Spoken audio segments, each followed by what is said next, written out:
chaka, ooga, ooga, ooga, I can't chaka, stop ooga, this ooga, feeling. ooga, chaka, ooga. Welcome back to Guardians of the Galaxy Month. So you're all excited about that new movie and you want a better understanding about that kick-ass comic group.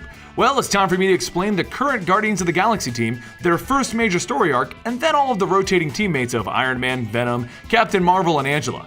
But first, it's time for us to cover Star-Lord, Gamora, Groot, Rocket Raccoon, and Drax the Destroyer. Now it's time for us to talk about the talking raccoon that would have been one of the coolest Saturday morning cartoons ever. So first off, let's discuss where he came from. This is weird, but the creators were inspired by the Beatles song Rocky Raccoon. It's a fun little song about a young boy named Rocky Raccoon who lived up in North Dakota. When his woman ran off with another guy, Rocky headed off to get revenge, packing his gun. He got into a shootout with the guy who stole his girl, and he ended up getting shot himself. But luckily, Rocky Raccoon survived. But of course, that was just the basis for the character. The real Rocket Raccoon first appeared in Marvel Preview number 7, named Rocky Raccoon. But in his next appearance in Incredible Hulk 271, we learned that Rocky was actually short for Rocket Raccoon. Now for his origin story and how he ended up with Star-Lord on the new movie. Rocket Raccoon acts as a guardian of the Keystone Quadrant in an area of outer space that has been sealed off from the rest of the cosmos. He is the captain of the Rack and Ruin ship with his first mate, Walrus, which is actually a talking walrus.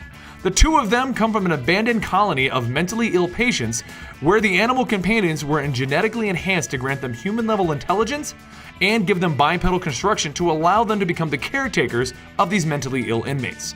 Rocket was the chief law officer of this planet, and he was charged with keeping the colony protected from various threats. Rocket finds himself in many outer space adventures, stopping the likes of Judon Jake with the help of the Hulk, and getting involved in a battle known as the Toy War, and eventually curing the mentally ill inmates of the colony. Once they cured the inmates, Rocket and his animal buddies took off for the stars to have many more adventures of their own. Somewhere in this time span, Rocket eventually met Star-Lord, and they became good friends. Star-Lord suggested that Rocket join up with the new team that he was building, and Rocket was the one who suggested they call themselves the new Guardians of the Galaxy after Major Victory suggested it. As the Guardians of the Galaxy continued to move forward, Rocket eventually takes charge of the group as Star-Lord goes missing at one point. During this time, Rocket brings Groot the Talking Tree onto the team, and the two of them become the best of friends and continue the legacy of the Guardians of the Galaxy. Rocket then leads the Guardians through many more adventures, saving the Shi'ar Queen and working with the Starjammers, which is actually a space pirate group led by Cyclops' dad. The Guardians would eventually disband, and Rocket would team up with Groot to return to the planet where he started his life on. And here, Rocket would learn that his memories of being the chief of security for this planet were only half correct. You see, Rocket didn't actually save all the inmates. He actually left to keep an inmate known as the Star Thief locked up. The lock that the Star Thief was in turned out to be locked by Rocket Raccoon's biometrics. When he returned, Star Thief was then freed. But luckily, Rocket and Groot saved the day. When Star-Lord magically reappeared from the Cancerverse with Thanos and reformed the Guardians, Rocket and Groot were right there with him. And now, the new Guardians of the Galaxy is off for more crazy space adventures.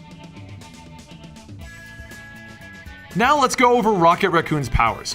Contrary to what he likes to say, Rocket Raccoon is basically just an enhanced raccoon. This gives him enhanced speed, an acute sense of smell, sight, hearing, and touch.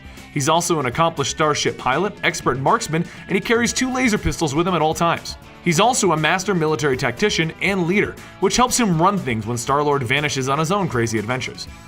Oh, and if you're him in Ultimate Marvel vs. Capcom, he has the ability to be really short, which makes him really annoying, and I hate fighting against him. Now, as for TV and film appearances, he's actually on the Ultimate Spider-Man voiced over by Billy West, who is actually the voice of Fry in Futurama. When he showed up in the show Hulk and the Agents of Smash, he was actually voiced over by Seth Green, and in the latest movie, he's voiced over by Bradley Cooper from the Hangover movies. And that is Rocket Raccoon. Oh, and he's currently starring in his own comic book drawn by Scotty Young, which is pretty cool so far. I hope you guys join me next week when we go over Groot, the walking, talking tree. And with that, I'll see you guys next time, right here at Comic Story.